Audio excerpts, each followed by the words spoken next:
winning is crazy. Your opportunity.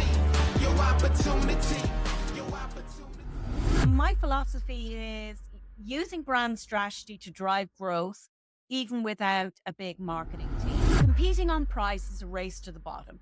You want to build in premium value so that you can command a premium. Brand building is all about building for the future, not just for the present. Sometimes believe it or not, I'll have customers say, well, I've chosen those colors because it's my favorite football team. That's not the reason for choosing a particular colors for your brand. They've already spent a lot of money on design and they've got nothing for it. In fact, they've lost money. They don't know why things aren't working. They've got a new design, but it's not resonating. Brand is not purely visual aesthetics. It is highly strategic as well. Rather than launching something in full with a big loud blast to the marketplace, you can start with a soft launch and test in a small way and then get feedback from the market, iterate and improve. Hello and welcome to WeMarketers podcast. I'm Andrew and I'm happy to introduce my today's guest, Lorraine Carter, founder and director of Persona Design Consultants, a multi-award winning brand strategist who helps businesses from global enterprises to SMEs go from good to great. With over 20 years of experience, Lorraine specializes in brand leadership, differentiation, and commercial growth through powerful position and strategies. Lorraine, happy to have you today. Thank you, Andrew, and thank you for that very kind introduction. Can you tell us a bit more about your background and how you became brand strategy expert? Oh, gosh, now you're making me feel a little bit ancient. I've worked in this area of driving brand growth for a very long time. But if we go back to the early start of my career, I would have worked with a number of agencies. I also then worked with the national television station in Ireland. And then I've worked across multiple different sectors. I started then develop my own business. A lot of which is involved working as an interim and fractional executive for organizations, as well as on independent projects. And that has involved working with brands and companies in many different countries, which has been really exciting work across nearly all sectors. And as you kindly introduced me, that extends from large enterprise organizations, the EU, down to really lean challenger and new startup brands that is changing the status quo and redefining how things look in the world. So, and I guess the really compelling reason for why I've worked so much in this area is I really believe in working with organizations to use brand strategy to drive growth. So in large organizations, that can be using brand strategy to help with more effective acculturation, to help people be more productive, to build morale, to enhance engagement, particularly across multicultural international organizations that have people from many different cultural reference points. And even with SMEs, small to medium-sized enterprise organizations and lean startups, an awful lot of those are very multicultural now as well. And the difference there is they're working with much leaner resources. So a lot of that work is helping either reevaluate or develop brand strategy from scratch.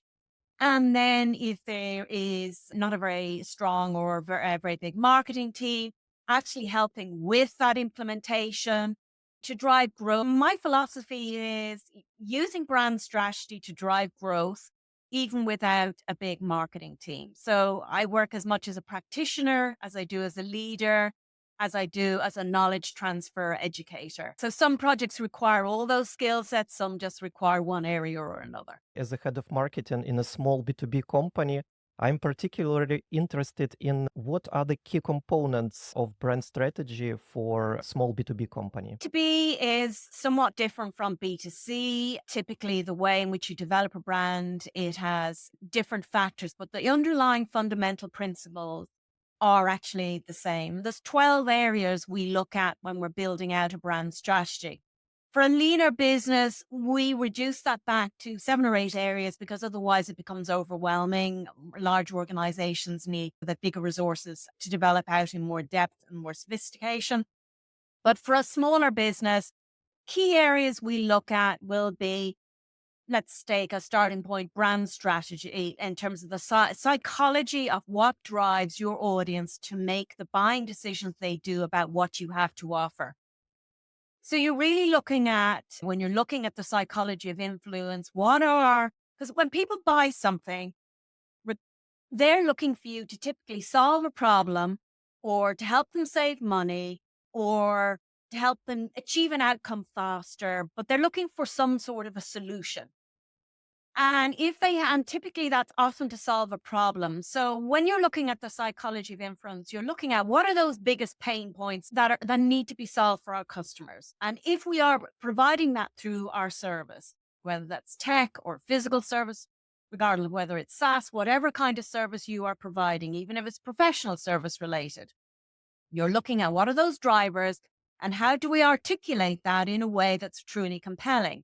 So then that moves you into, before you get into that, you're also looking at, well, gap analysis, which is fundamental to building any brand. Where do our opportunities for greatest growth lie? So you're looking at the marketplace in its broadest sense, and you're looking for those gaps and opportunities for you to have a competitive edge, to develop a very compelling proposition and a really strong point of differentiation. You're also looking at, well, if we've identified our core target audience, now a business can have anything from 2 or 3 target audience up to, I've worked with SMEs that can have up to 20 different customer profiles. That's unusual, but you need to map out your purchaser personas or customer avatars to have a really strong sense of how they see the world, what their perspective is, so you can develop your brand to resonate on their terms. So this is all about stepping into your customer's shoes to understand things from their perspective. Because the reality of it is, doesn't matter where you come from in the world or what your reference point is, in a nanosecond, when any of us is looking at anything and evaluating it, we're going, what's in it for me? So all of your customers are straight away going, what's in it for me? So it's about making it all about what your customer needs. Then you're looking at, well, how do you develop out your productization? And productization applies as much to a service product or a tech product as it does to a physical product. So it's about packaging up what you offer in a way that makes sense from a customer buying perspective, where you can build in premium value, because ideally all of us want to be, and particularly for smaller businesses, competing on price is a race to the bottom. You want to build in premium value so that you can command a premium. And this leads me into an important point that often smaller businesses are not aware of, is that 60% of branding is about perception and only 40% is actually about the actual product itself. So that means you've got to understand, and that brings us back to psychology, what are the big emotional drivers for our target audience in order for us to position things in a way that makes total sense and looks far better than any other perceived competitors in the marketplace. So that feeds into, well, then what's our value proposition? And can you communicate that in the language that a 7 or 8-year-old child will understand? So often the challenge with, say, tech-related or B2B businesses is leaders and decision makers get caught up in all the technical aspects of what they do, the features and benefits, and they're not looking at, well, humans are very irrational. They're driven by emotional decisions. Rationale kicks in afterwards. So what are those big drivers? And how do we build our messaging around that so it resonates? And then even you have to get your message out there, you've got to have a compelling story. And story is not about transacting something over a historical time frame and it being really boring. It's about reason why we build stories around brands is because stories are 22 times more effective than facts and figures for embedding into a person, into their memory, to make the brand referable. That's another element that needs to be considered when you're mapping out a brand. The other thing is, because we as humans see the world, we humanize things. So we'll often refer to, like, for example, ships as being she, or cars as being like my favorite Betsy or something. So we humanize things around us in the world to make sense of it, which means then we need to humanize our brand. So that means you're looking at the personality, the archetype of the brand. How does it show up in the world? How does it behave? Is it playful? Does it have a witty sense of humor? Is it very serious? Is it like a very knowledgeable type of character? So you're looking at what's the personality of the brand, because that reflects then into how you develop your productization, your messaging, your communications. And then out of all of that, the other thing you've got to develop is your signature language and your messaging frameworks. So those 8 areas are the initial areas that you look at mapping out as an earlier stage business or an SME business, mapping out under each of those areas. And then that feeds into, well, if this is who we are, what we stand for, what makes us different and really compelling, then that then determines what your marketing campaigns look like, what your pricing looks like, what your design execution looks like.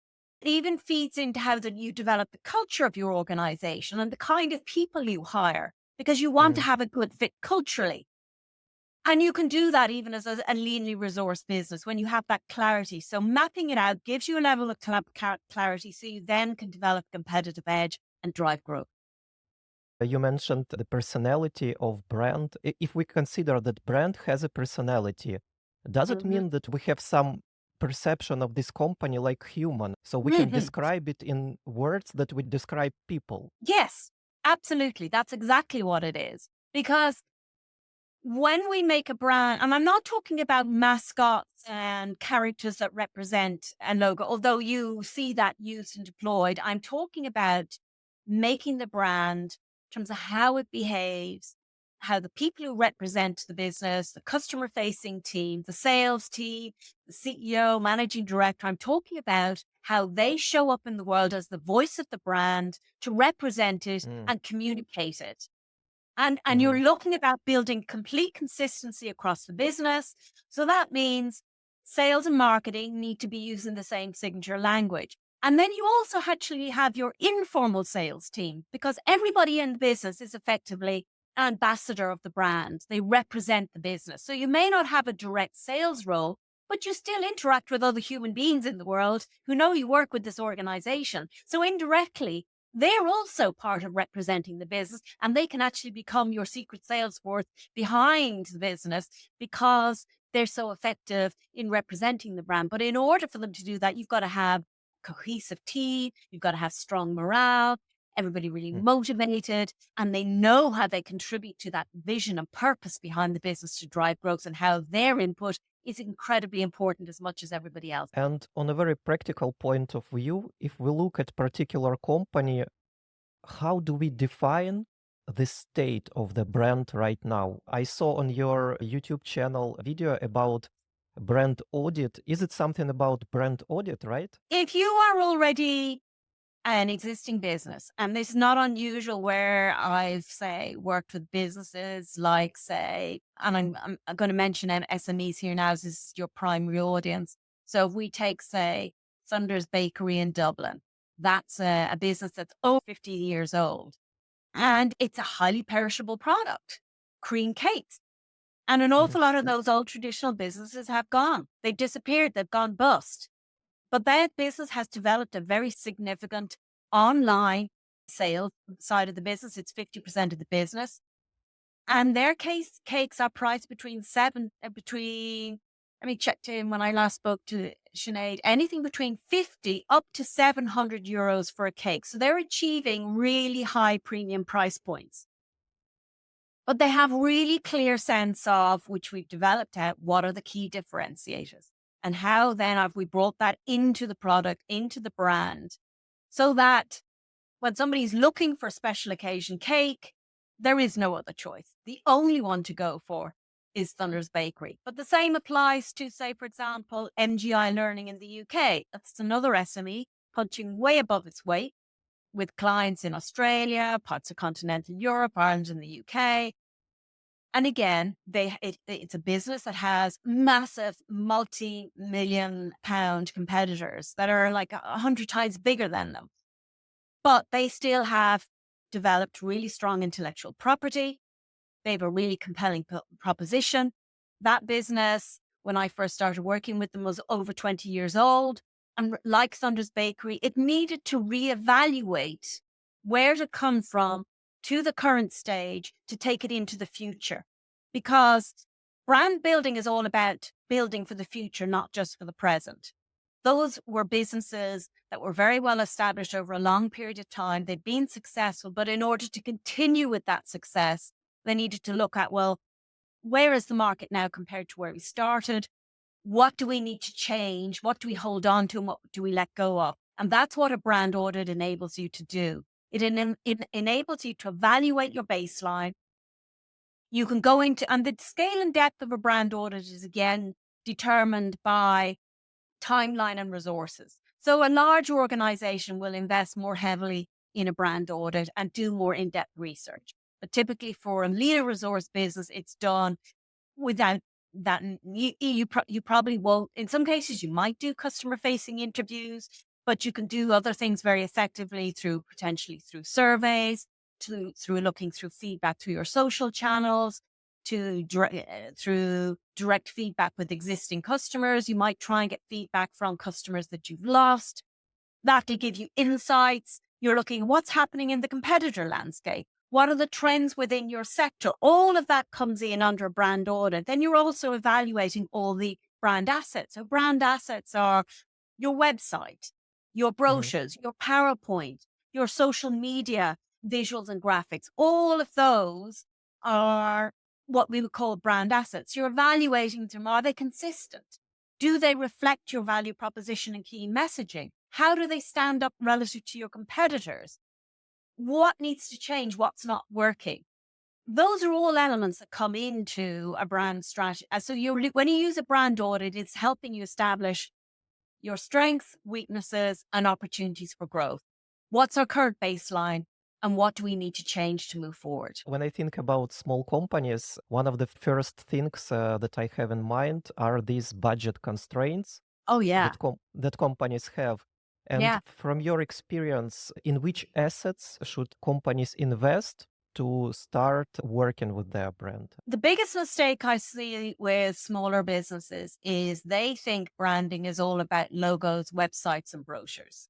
So before you get into any of all that lovely visual stuff, you need to just park that for a moment and look at strategy underpinning everything. So those are the key areas we started off with: brand psychology, gap analysis, your customer avatars or purchase personas, your productization, your value proposition, your brand story, your brand personality archetype, your signature language and messaging. All of that needs to be developed and mapped out first before you move into developing visual assets.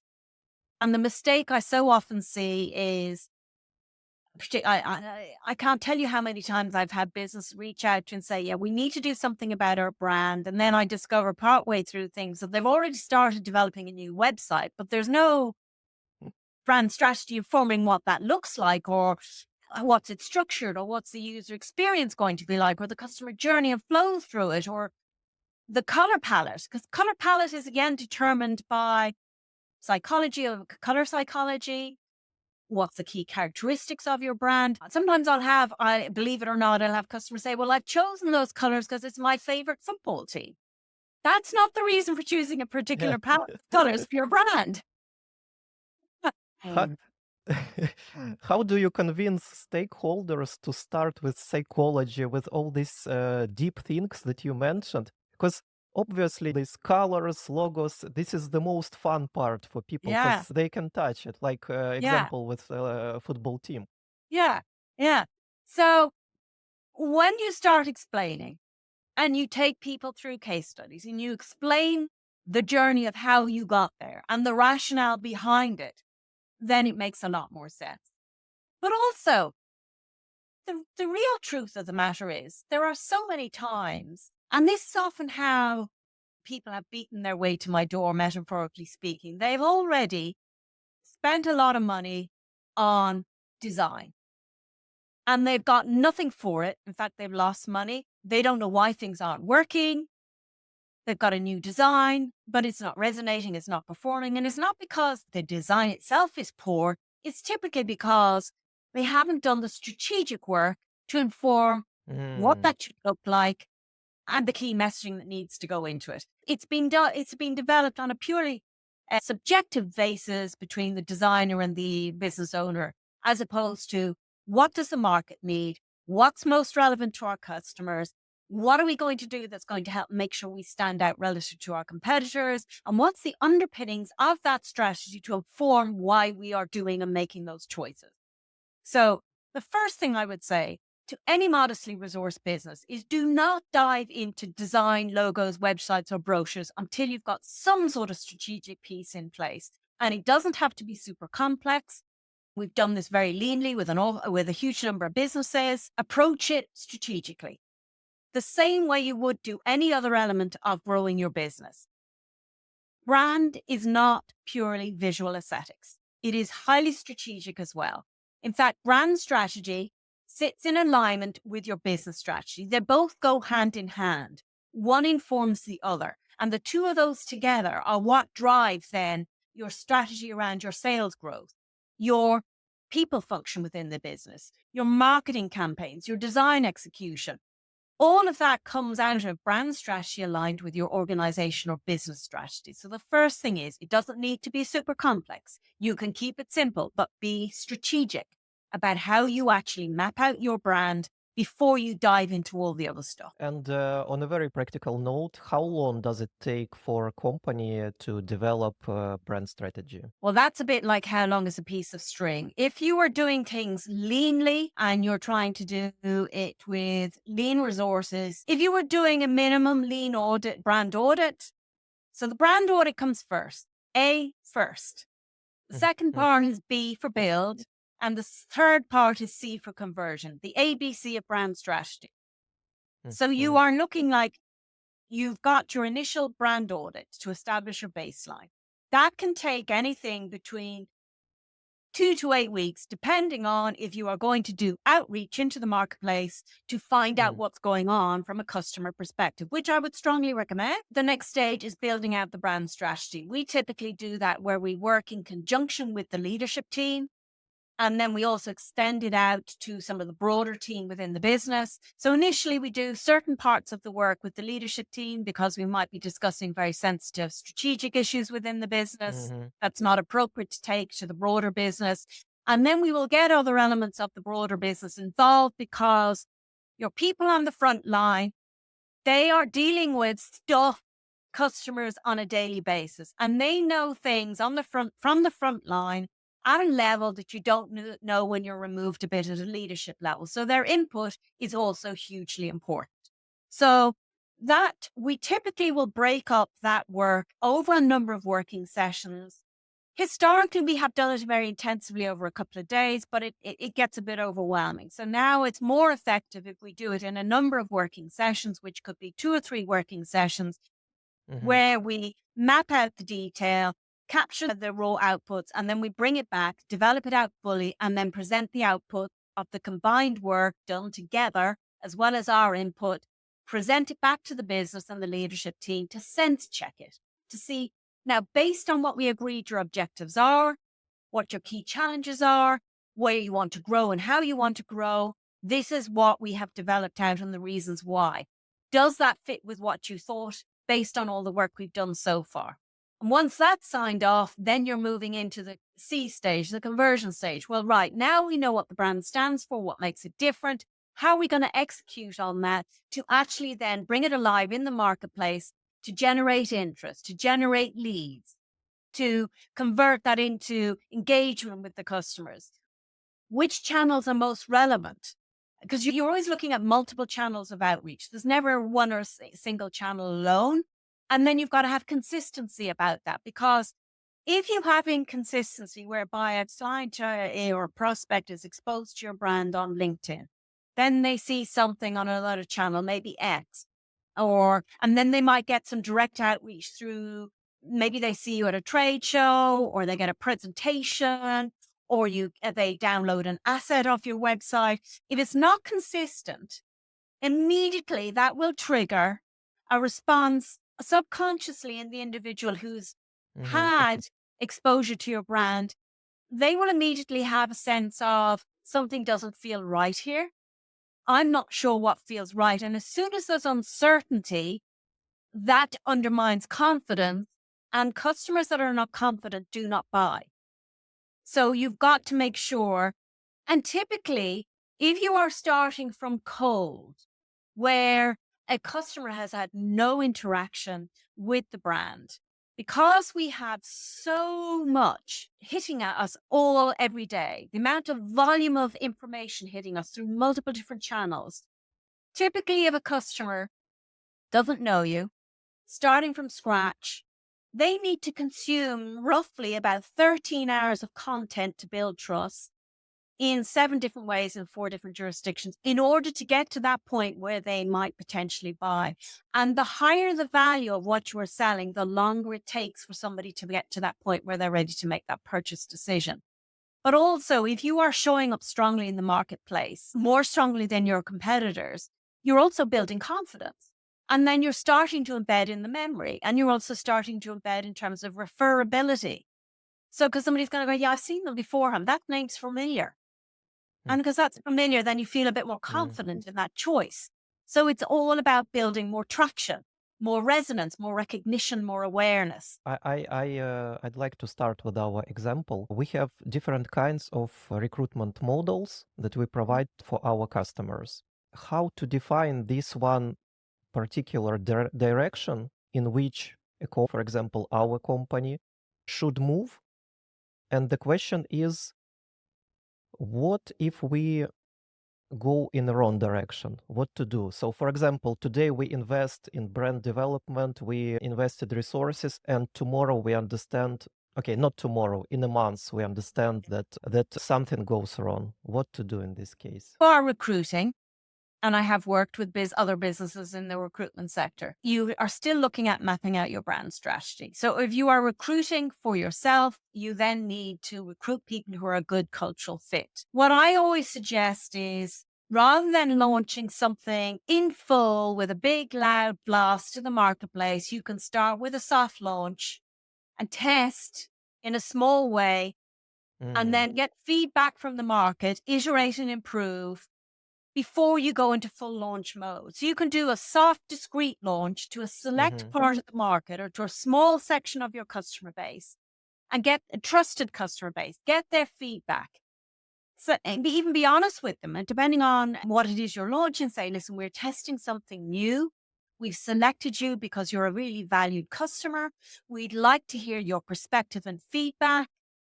We're going to share this with you. Could you then share with us your initial thoughts, first impressions, what worked, what didn't work? And that's before you go into, say, a national launch or an international launch. And that gives you the opportunity to improve things, because everything always needs improvement. You're picking up live market feedback, and that enables you to refine, improve before you do a bigger launch. It mitigates risks then. It reduces your risk of putting a load of muscle behind something and finding it doesn't work, or that you lose money. So you are mitigating that risk. You might also have particularly with a recruitment business, if you're in general recruitment as opposed to sector specific, like specializing in a particular area, you might have aspects of where within a certain kind of target audience, you are developing something that's really relevant to them, but you are adapting and fine tuning it for a different section of your target audience. So you may have 2 variants as opposed to something that you are launching to both of them. And that's not unusual. So the core element of what you're bringing to market is fundamentally the same, but how you wrap it up and frame it is slightly different. There are different aspects that are more bespoke to each of those different audiences. Yeah, this is really a great point, to move step by step and to test on a small scale. And maybe you can share some memorable examples when you helped companies develop this messaging, develop this philosophy that significantly changed the way they work. Well, I'm going to have to be a bit cagey here, Andrew, in how much I can say, because most of my work is under non-disclosure agreements. So I can't get into significant details here simply because any business that's working with us, we have to keep those details confidential. So I can talk theoretically. You could, if you're a B2B service business, you could decide, right, we're productizing and developing a new proposition for a specific target audience. We're going to map it out and develop it out in a raw form, but it's not fully developed. We're going to roll it out to 3 or 4 customers in its early beta stage. And you can position it that they are really valued customer and you'd like to see that this new offering really meets their needs. And you're rolling it out to them at a special discounted fee because you want their input. You're beta testing it. So you can test that out because there are always going to be things that need to be improved. And you agree with them over a time frame of how long this might work for, depending on what it is you're selling. And you get feedback and you fine tune. And then they might get an early adoption fee whereby they're getting things at a special rate. They give you the extra, they give you the early sign up. They're very interested in this new product, sign up for it, but you are giving them at a very special rate that is different to when you launch it at full price to the open market because they're giving you insights and feedback that are worth their weight in gold. And how do you measure the success of brand strategy? It always comes back to the first question I ask is, what does success look like to you? What are your key performance indicators? What is it you need to achieve? And what does success look like for you? So when we've agreed what success looks like from a client perspective, that becomes then our objectives of what we're going to achieve. So success can have many different things. Like I've worked with, say, government organizations for whom how they measure success is very different to private sector.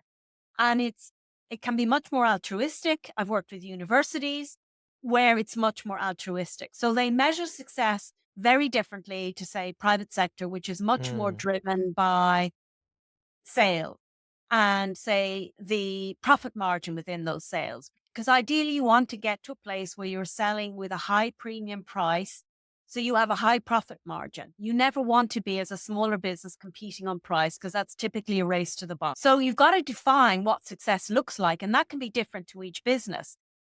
For private sector, a lot of the time it is growing sales, growing them, but it could be we want to launch a particular new product to the market, a service-related product, and we want it to command a different premium. In retail, in grocery trade, you might only have a 3 to 5% profit margin. So it's a volume-based business.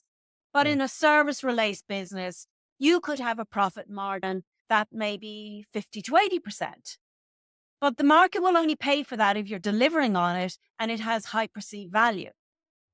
So you are back to evaluating, well, what does success look like? What are our objectives in engaging in this process? Or is it simply a case of we just don't have relevance the way we had 10 years ago? We need to have more relevance in order to retain our existing customer base and grow. So it might be that those objectives look like we need, as a small business, 10 new customers, each to what, and the question might be, well, what's the lifetime value of each of those customers? And you might say, well, each one of those customers is worth 80,000 euros to us in a service-related business. So what does it take to get that over the line? And you might say, well, so then that could be a target. You could even be a service-related, modestly resourced business where you're saying, well, each one of those businesses is worth 2.5 million euros to us. That determines what your goals and objectives are. To wrap up our conversation, Lorraine, what will be your one piece of advice to heads of marketing, to marketers who just started working on brand strategy, what they should do first? Before you dive into campaigns or design execution, get really clear and map out some of those key elements I've already shared, ideally all of the ones. There are more, but I've just shared those ones. There are more than what I've shared today, but I've just picked out what I would regard as the absolute essentials for a more modestly resourced business. Map out those key elements, pull it all together into a succinct, clear document, and use that as your reference point across the business in order to actually develop and implement. And that means what you are going to develop and implement internally, but also if you're bringing on board an external agency to assist you, that it becomes also part of your briefing document. So everybody centrally has a clear reference point, and make sure when you map this out, it aligns with the organization or business strategy. That then informs all those key decisions you make. And it also helps mitigate risk and reduce mistakes. And it also, most importantly, helps you stop wasting money, funneling things down a direction that's not necessarily going to get you a return on investment. So get really clear about your brand strategy first before you dive into all those other marketing execution, marketing campaigns, design execution. That's my first piece of advice, first and foremost, because I've heard so many, I've just seen so many of those mistakes diving into those other areas without clear strategy informing those decisions. And that's great piece of advice. Thank you, Lorraine, for participating in our podcast, and thank you for bringing all your insights and great energy. What is the best way for our listeners to connect with you? If you want to reach out by email, or you can reach out through the website as well, personadesign.ie. So either way, you can get to us like that. I will add all the links to the show notes. And also, I encourage all our listeners to go to YouTube channel. It is great. There are a lot of insights about branding. Lorraine, thank you very much, and bye-bye. Thank you, Andrew. It's been a pleasure chatting with you. Winning is crazy. Your opportunity. Your opportunity.